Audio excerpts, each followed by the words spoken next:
But first, it has been, as I said, a while since I was last on the show. But in that 6 or so months, one of my bugbears has reared its unphotogenic head once again, forcing its way into public debate.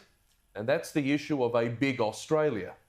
Now, for a while there, I think the sensible people, that is the silent majority, had managed to gain the ascendency. The property developers, the big business interests, and even the Treasury seemed to go to ground, no doubt spooked by stat after stat that proved flooding the joint with a population the size of Canberra every couple of years failed to deliver an economic dividend to the existing population. But of course along came COVID, and with it the necessary closure of international borders. The torrent of new arrivals, which helped business keep downward pressure on wages and keep heat to the feet of the property Ponzi, was first stemmed to a trickle and ultimately naught. And now the panic merchants have found their voice again. From the Treasury to state premiers and even corporate heavyweights, the siren song of mass migration is back for another curtain call, whether the majority in the audience want to hear it or not. Now, they claim we need something like 400,000 migrants a year for at least 3 years to catch up, to plug skill shortages and to grow the economy. I doubt they'll stop at that.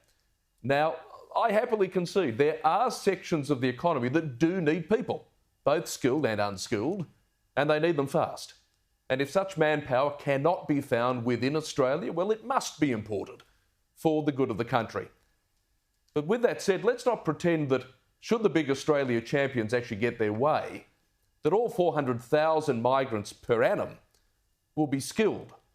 Let's not forget, after decades of massive population growth, the scorecard looks a bit like this. Federal debt nudging $1 trillion.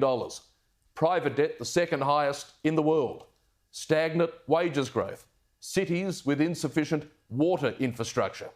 And astronomical mortgage burdens sucking the life out of the discretionary spend. It's hardly the golden ticket.